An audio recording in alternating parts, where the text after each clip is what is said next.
I always had it in the back of my mind, like I do want to be a professional rugby player, and if it means giving up cricket, and so be it. Former Springbok Sevens captain Zintle Mpupha made history at the end of 2021 when she became the first South African to play in the Allianz Premier 15s when she ran out for the Exeter Chiefs. We are here on the Exeter Ship Canal today to catch up with the girl who made it all the way from dusty township streets in Mdantsane to the world stage. I mean, you grew up in such a rural part of South Africa, and you've managed to make that leap, not only the small village girl to a big city like Cape Town. Yeah. You've made a few leaps into different sports, into professional sport, into also being the first South African to play in the Premier 15s. Yeah. Would 15-year-old Zintle have believed it if you went back and told her now? No, not at all. It was never a dream, basically. A 15-year-old, I wouldn't have thought like I'd get onto a plane, 15 years old. I wouldn't have thought like I'd be in another country or anything like that. I'd represent my country. I don't think Zintle would have believed it, yeah. I mean, at that stage, what was the dream? At that stage, just a young girl, just playing cricket, not really sure where is it gonna take me, and so much in my studies as well, and in a very busy township, just running away into training as well, keeping me away from all the crime scenes in South Africa, especially in Tanzania as well, keeping me safe with going to cricket and stuff like that. So it was just like a very young, cautious little girl that really doesn't want to get into trouble. Because being a girl in Mdantsane and that's living dangerously, full stop. Full stop. Highlight. Yeah. So, I mean, that's on the edge of danger already. Yeah. Your dad isn't with us anymore, right? No. What do you think he would say if he saw all the things that you've achieved now? Well, I never really had a very close relationship with my dad.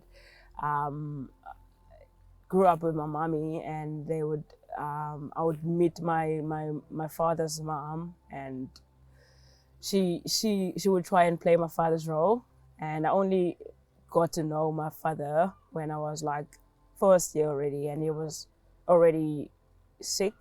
Yeah, so I never had that space of the father figure where I'd be like coming home and telling my dad about everything that has happened, or telling my dad about all the achievement that I've achieved. I don't think my father would actually believe that I'm a rugby player or anything like that, because he didn't know who I was when I was so young. Tell me about your mom. My mom is a very vibrant lady, protective much.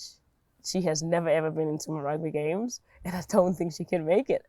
My mom is just like still treating me like a baby, her only baby girl, and love her so much and love her so much as well. And yeah, never really had a proper job growing up, but she still was able to provide for me and to be the person that I am today, which I'm grateful for.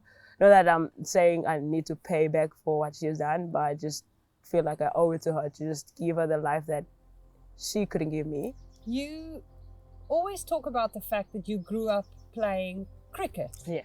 We grew up in my grandfather's house. My family was like the home of the club, and where we would meet before we going to the games as well. So that's where everything started, and with my cousin, that's just me going up and watching them play, keeping score for them, up until I just saw a women's team playing one time, and I was like, I'm going to play for that team one day. The passion started from then, when I got an opportunity to actually play for the women's cricket team. You played under 19 cricket at under 14 level already, right? Yeah, that's correct. So you were obviously quite a few years ahead of your peers. Were you always that girl at school that everyone went, yeah, Zintle, she's always off playing sport? That's true.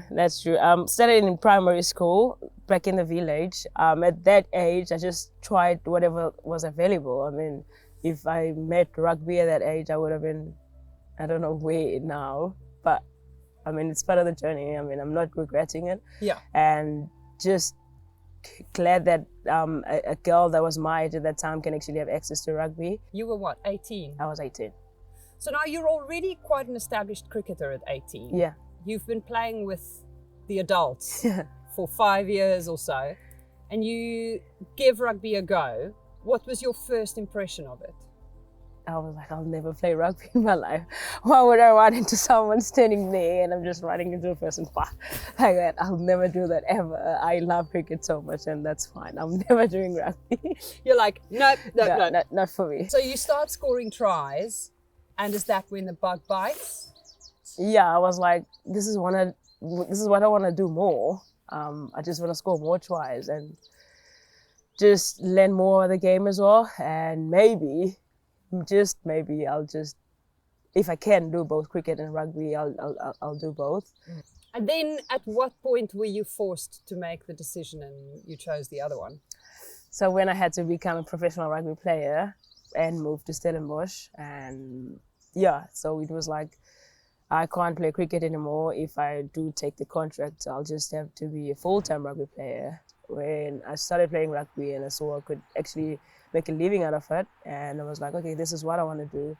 In that space of time till 2018, I always had it in the back of my mind, like I do want to be a professional rugby player, and if it means giving up cricket, and so be it. Great work from Zintle Mpupha, and South Africa have their first try of the tournament. So you played for the Springbok Sevens team, you captained the Women's Sevens team, you've played for the 15s team, and then the opportunity presents itself at the end of 2021 to move to England and come play in this tournament called the Allianz Premier 15s. How did this happen? I got a call from Lynn saying that Susie, the coach, has been chatting with her and she wants me to come over to England. I'm like, when? Tomorrow? I'm coming. Even though I didn't know what Exeter is or what she wanted me to play in England. And yeah, I was just like, it was also part of the dream as well. Why in the rugby set, I'd be like, I'd love to go play overseas as well, seeing Baba Lalache going to Spain. I'd love to do something like that. It was just like, I'm reaching my dream, so I'm going. What is it you would like to say to all the young Zintles out there in rural Eastern Cape, all over the place, who look at your story and go, that'll never happen for me? I always say, always dream, and just like keep on dreaming, and just know that as long as you do know what you want to come in or become in life, it is possible. So the fact that you actually thought about it, it means that it is achievable. You just need to put some work behind it, and you have to understand that it's not going to be very smooth, because if it comes super easy, it's not worth having. It's not going to last long, basically. Just keep on dreaming. Just brace yourself for all the hard moments that you're going to face along the way, and yeah. Awesome. Thank you, Zintle. Thank you so much, Alva.